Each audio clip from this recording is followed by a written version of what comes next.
చుట్టమా న్యాయం చేయాలి VRO BT Suresh కు వెంటనే న్యాయం చేయాలి విఆర్ఓ బీటీ సురేష్ కు వెంటనే డబ్బున్నోడికి చట్టము చుట్టమా డబ్బున్నోడికి చట్టము చుట్టమా డబ్బున్నోడికి చట్టము చుట్టమా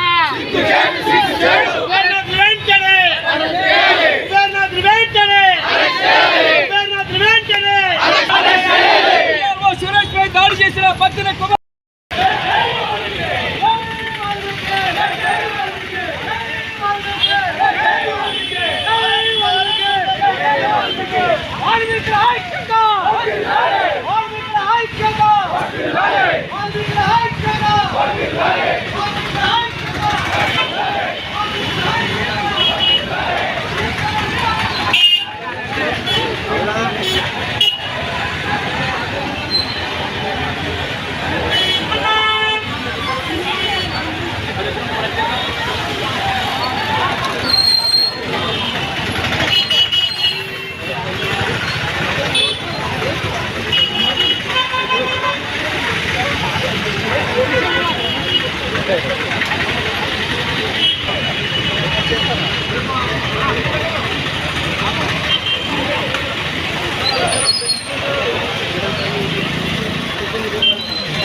హృదయపూర్వక ధన్యవాదాలు. Adoni town is not village. Adoni పట్టణం చాలా పెద్ద పట్టణం. మేము వాల్మీకి జనాభా చాలా ఎక్కువ ఉన్నాం.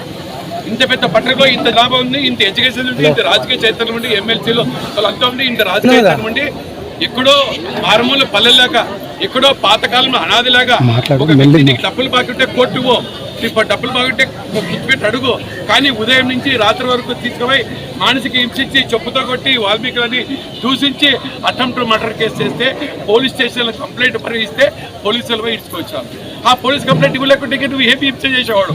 నేను కుబేర్నాథ్ చెప్తున్నానికి సభముఖంగా ఇది ఒకటి బయటకు వచ్చింది, ఇలాంటివి అన్ని చేశాడు తెలుగు అట్లా. ఇది ఒకటే బయటకు వచ్చింది, ఇలాంటివి అన్ని చేశాడు. నెంబర్ 1. నెంబర్ 2, చంద్రశేఖర్ సార్ చాలా మంచివాడు, నాకు పరిచయం ఉండొచ్చు, కానీ అతని 3 రోజులైనా ఎందుకు అరెస్ట్ చేయాలి? పైనుంచి ప్రెజర్, పైనుంచి పోలీస్ ప్రెజర్. అంటే అన్యాయం చేసిన వాళ్ళకి, కిడ్నాప్ చేసిన వాళ్ళకి, అటెంప్ట్ మర్డర్ చేసే వాళ్ళకి, నేరస్తులకి పోలీసులు సపోర్ట్ చేస్తున్నారా? ఏం చేస్తున్నారు పోలీసులు? రక్షణ ఎక్కడ పోయింది? అన్యాయం చేసేవాళ్ళకి చట్టమా? కిడ్నాప్ చేసేవాళ్ళకి చట్టమా? చట్టం ఏం చేస్తుంది? మేము వాల్మీకులను మన స్ట్రైక్ చేయలేదా? ఏం వాల్మీకులకి విషయం కాదు. నిన్న మా సోదరులు, నేను 12 రాలేదు, మా సోదరులు చేసినా అరెస్ట్ చేయడం లేదంటే కారణం. రెండవది, నేను పార్టీ పుట్టప్పటి నుంచి తెలుగుదేశం పార్టీలో ఉన్నాను. చంద్రబాబు నాయుడికి లోకేష్ విజ్ఞప్తి చేస్తున్నాను, ఇలాంటి వారిని పార్టీలో పెట్టుకుంటే తెలుగుదేశం పార్టీలో ఓట్లు మైనస్ అవుతాయి, చెడ్డ పేరు వస్తుంది పార్టీకి. ఓట్లు మైనస్ అవుతాయి, చెడ్డ పేరు వస్తుంది. మీరు వెంటనే పార్టీ నుంచి సస్పెండ్ చేసి యాక్షన్ తీసుకోండి. ఓబీసీ చెప్పి పార్టీ నుంచి సస్పెండ్ చేసుకొని ప్లస్ యాక్షన్ తీసుకొని కోరుచున్నారు ఈ సభాముఖంగా. ఎందుకంటే మేము స్ట్రైక్ చేసినా వాల్మీకులు అంటే లెక్కలేదా? ఆ వాల్మీకులు అంటే అరెస్ట్ చేయడం లేదా? ఆ రోజు రాత్రి ఎస్ఐ పోయినాడు, ఎందుకు అరెస్ట్ చేయలేదు? మీరు కమ్ము కాస్తున్నారా? దయచేసి ఇప్పటికైనా లేకుంటే మేము పెద్ద ఉద్యమం చెప్తాం. మా సార్ చెప్పినట్టు మేమే ఒక్కరి ఇద్దరు కాదు, 80 లక్షల మంది ఉన్నాం మా రాష్ట్రంలో. చాలా పెద్ద ఉద్యమాలు చెప్తాం. దయచేసి ఇప్పటికైనా అరెస్ట్ చేసి కఠినమైన చర్య తీసుకొని అటెంప్ట్ మర్డర్ కేసు పెట్టవలసిందిగా కోరుచున్నాం ఈ సభాముఖంగా. Party leader, Valmiki state general secretary. అంటే నా వాల్మీకి బోయ కుల బంధువులందరికీ, అలాగే మీడియా మిత్రులకు నా యొక్క నమస్కారాలు తెలియజేసుకుంటా ఉన్నాను.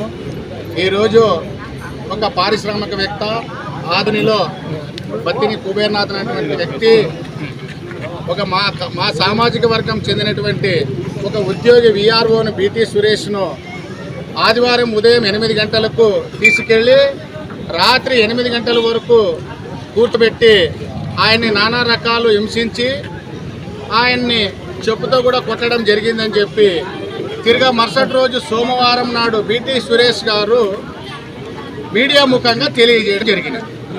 ఆయన చెప్పిన విషయమే ఇది.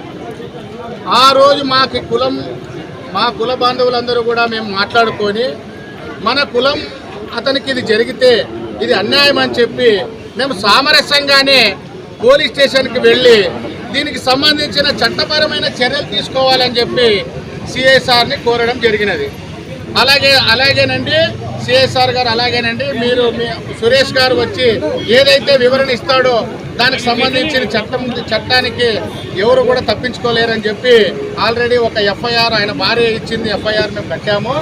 మళ్ళీ సురేష్ ఇది వివరణ తీసుకుని మేము తదుపరి చర్యలు తీసుకొని చట్టపరమైన చర్యలు తీసుకొని యాక్షన్ తీసుకుంటామని చెప్పి మాకు మాట ఇవ్వడం జరిగింది. దాని తర్వాత మరుసటి రోజు మా సోదరులు కులం సంఘ నాయకులు అందరూ కూడా వచ్చి వాళ్ళు దీన్ని తప్పు చేసినాడు బత్తిని కుబేర్నాథ్ అన్న గారు. వ్యక్తిగతంగా ఇది మా కులం, ఆయన మమ్మల్ని కులం పేరుతో తిట్టినాడు కొట్టినాడు అని చెప్పి మా మీడియా ముఖంగా తెలియజేయడం జరిగింది. అలాగే బత్తిని కుబేర్నాథ్ గారు ఈ వీడియో వచ్చిన తర్వాత నేను చెయ్యలేదు, నేను కొట్టలేదు, నేను హింసించలేదు అని ఎందుకు మీడియా ముఖంగా చెప్పలేదని చెప్పి ప్రశ్నిస్తూ ఉన్నాం. వరకు బయటికి రాకుండా ఉన్నాడు అంటే తప్పు చేశాడని ఒప్పుకుంటున్నట్ల ఇక్కడ కనబడతా ఉంది. దయచేసి మేము కురుబలు వాల్మీకులు అందరూ అన్నదమ్ముల్లాగా ఉన్నాము. ఇది కులాల మధ్య కాదు. మేము కేవలం